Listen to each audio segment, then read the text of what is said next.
Hello student, today I am going to deliver a lecture on brakes. The contents of my lecture are: what is brake? Here I would like to define a brake.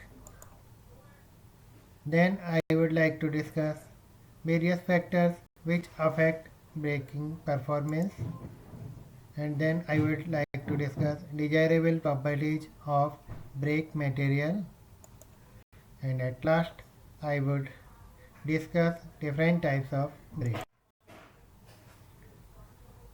Now, brake.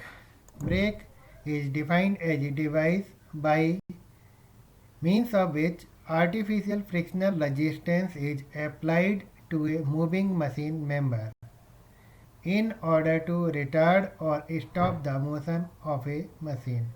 Thus, basically, brake is defined as a device to produce artificial frictional resistance to retard or stop a moving machine element.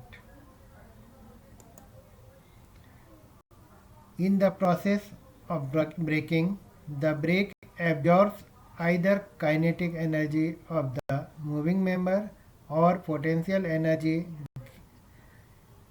given up by objects being lowered by hoist, elevators, etc.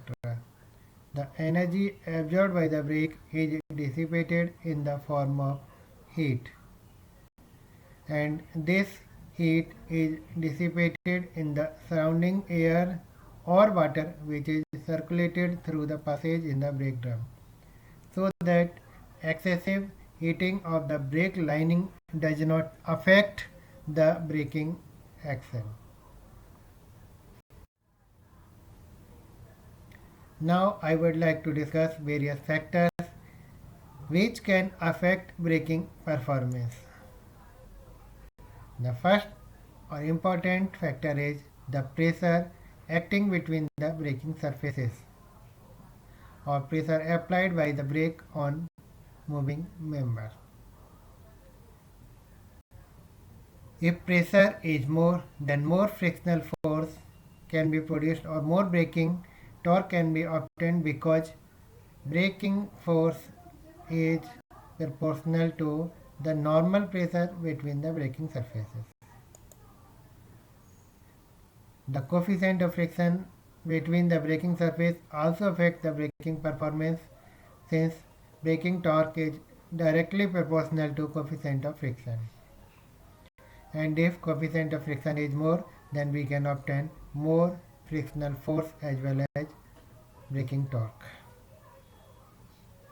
The peripheral velocity of the brake drum also affects the braking performance.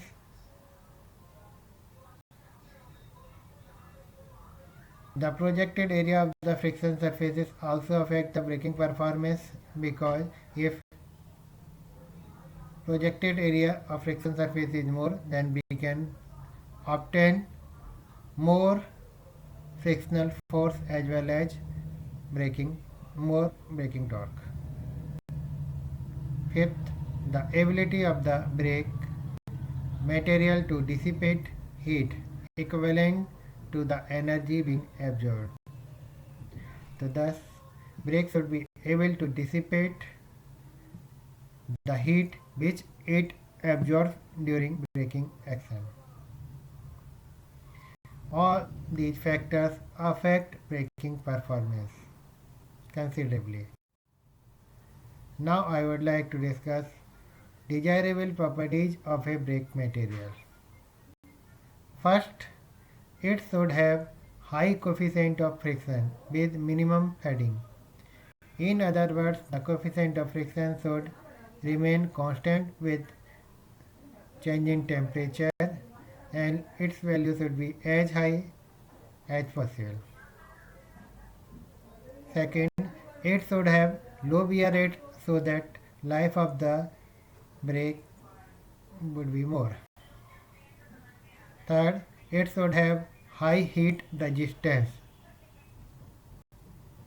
so that braking performance will not be affected when it absorbs heat during braking. It should have high heat dissipation capacity. Due to this ability of material, brake will be able to dissipate heat which it absorbs during braking action. Fifth, it should have adequate mechanical strength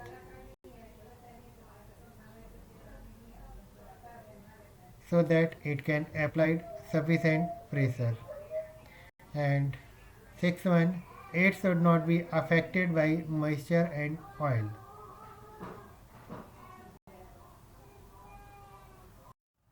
Now I would like to discuss different types of brakes. Brakes can be classified on the basis of types of energy which is used to obtain braking action. And different types of brakes are hydraulic brakes, electric brakes, and mechanical brakes.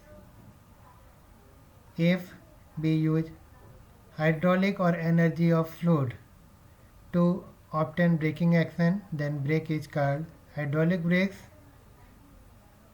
Example of hydraulic brakes are pumps or hydrodynamic brakes and fluid agitators. If we use electric energy to obtain braking action, then brake is known as electric brakes. Examples are generators and eddy current brakes.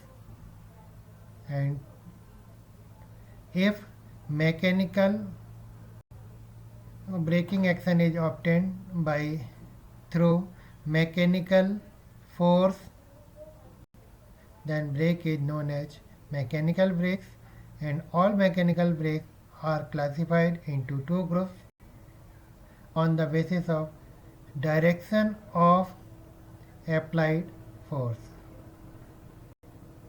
And brakes are classified into two groups, radial brakes and axial brakes. In radial brakes, braking force or normal force is applied in radial direction, and in case of axial brakes, force is applied parallel to the axis of braking drum. And radial brakes, further, different types of radial brakes are block or shoe brakes, band brakes, block and shoe brakes, and so on. And examples of axial brakes are disc brake and cone brakes, etc. Thank you.